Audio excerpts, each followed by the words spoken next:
ছোট মেয়েদের বেলায় পৃথিবীর কাউকে বিশ্বাস করা যাবে না, কাউকে না মানে কাউকে না। বলেন কয়েকটি উদাহরণ দিয়ে ব্যাপারটা আরো বেশি ক্লিয়ার করে নিই। ধরেন আপনি আপনার বিল্ডিং এর সবচেয়ে টপ ফ্লোরে থাকেন, আপনার বাচ্চা বা আপনার ছোট মেয়েটি লিফটে অথবা সিঁড়ি বেয়ে একা একা ওঠানামা করে। নিচের ফ্ল্যাটে অনেক মানুষ থাকে, নিচে দারোয়ানও আছে। আপনার মেয়ে কিন্তু নিরাপদ না, মোটেও নিরাপদ না। আপনার মেয়ে কোচিং সেন্টারে কোনো ব্যাচে পড়ে, সে একেবারে আর্লি চলে গিয়েছে কোচিং সেন্টার ক্লাস শুরু হওয়ার আগে। সব ক্লাসরুমে কিন্তু ফাঁকা, আপনার মেয়ে একা, সাথে রয়েছে টিচাররা। এক্ষেত্রেও কিন্তু আপনার মেয়ে নিরাপদ না, মোটেই নিরাপদ না। মেয়েকে কিন্তু একা কখনোই কোনো বান্ধবীর বাসায় পাঠাবেন না যেখানে তার পিতা আছে অথবা ভাই রয়েছে, অথবা মেয়েকে আগে ভাগে স্কুলেও পাঠাবেন না যেখানে সে ক্লাসরুমে অথবা স্কুলে কোনো জায়গায় একা হয়ে যায়। বর্তমান পরিস্থিতিতে বিবাহিত ভাই বোনের বাসাও কিন্তু আপনার মেয়েকে পাঠাবেন না, কখনোই পাঠাবেন না। শুধু যে ভাই বোন তা কিন্তু না, চাচা খালা ফুফা ফুপি কারো বাসায় ইভেন নানুর বাড়ি পর্যন্ত মেয়েকে একা পাঠাবেন না। আচ্ছা, গত 4-5 বছর আগের আয়াত মেয়েটির কথা মনে আছে? মেয়েটির ক্ষেত্রে কিন্তু সেম কাহিনীটা ঘটেছিল, কিন্তু বাসা থেকে বের হয়ে হুজুরের কাছে পড়তে গিয়েছিল সম্ভবত। এরপর থেকে মেয়েটি উদাও, মেয়েটির কোনো ধরনের খোঁজ খবর পাওয়া যায়নি। পরে 20-25 দিন পরে মেয়েটির লাশ উদ্ধার হয়েছিল,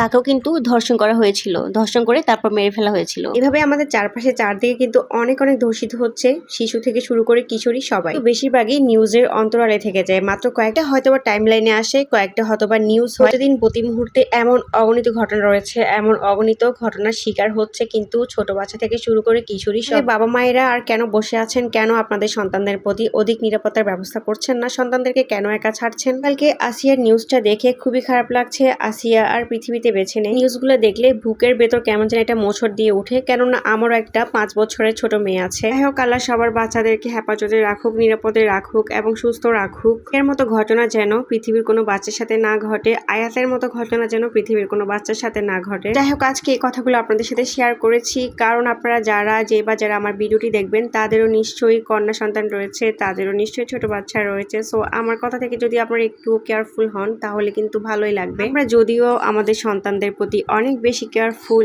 অনেক বেশি সিরিয়াস, এরপরও আমাদের কিন্তু ভুল হয়ে যায়, বাবা মায়েদের অনেক কাজে ভুল হয়ে যায়। কথা বলতে বলতে আমি ভিডিওর প্রথমে আপনাদেরকে ডিমের পাটিসাপটা বানানো দেখালাম। এটা আমার মেয়ের জন্য আমি করেছিলাম আর কি, সকালবেলা নাস্তা হিসেবে। রোজা দিনে যেহেতু নাস্তা বানানো হয় না আর মেয়ে কিন্তু রুটি পরোটা খেতেও চায় না, সেক্ষেত্রে কিন্তু আমি এভাবে একটা ডিম দিয়ে আর হালকা কিছু ময়দা দিয়ে একটু চিনি দিয়ে ডিমের পাটিসাপটা করে দিই। এটা আমি ওরে মাঝে মধ্যে টিফিনেও দিয়ে দিই। অল্প সময় কিন্তু এই নাস্তাটা বানানো যায়, চাইলে আপনারাও কিন্তু ট্রাই করতে পারবেন। আর এটা কিন্তু একটা কেক বানিয়েছিলাম, এটাও মেয়ের টিফিনের জন্য বানিয়েছিলাম কেকটা। দুঃখের বিষয় হচ্ছে এই কেকটা আমি লাইভে তৈরি করেছিলাম, আর লাইভে খুব তাড়াহুড়া করে করতে কি আমার কেকটা কিন্তু চুপসে গিয়েছে, এই জন্য কেকটা এরকম দেখাচ্ছে। বাট কেকটা কিন্তু খেতে অনেক বেশি টেস্টি হয়েছে, আর আমার হাতের কেক কিন্তু মাশাআল্লাহ খুব ভালো হয়। হ্যাঁ, একটু নিজের প্রশংসা করলাম আর কি, মাঝে মধ্যে একটু নিজের প্রশংসাও করতে হয়। তো এই তো কেকটাকে আমি ছোট ছোট পিস করে কেটেছি। মানে কেকটা দেখে আমার মন খারাপ হয়ে গেছে, কেননা আমার কেক এমন হয় না, এই প্রথমবার আমার কেকটা এমন হলো। এই যে এদিকে আমার রাজপুত্র ঘুমোচ্ছে। ভিডিওটি এ পর্যন্ত দেখে থাকলে কিন্তু মাশাআল্লাহ অবশ্যই বলবেন। সবাই ভালো থাকবেন, আল্লাহ হাফেজ।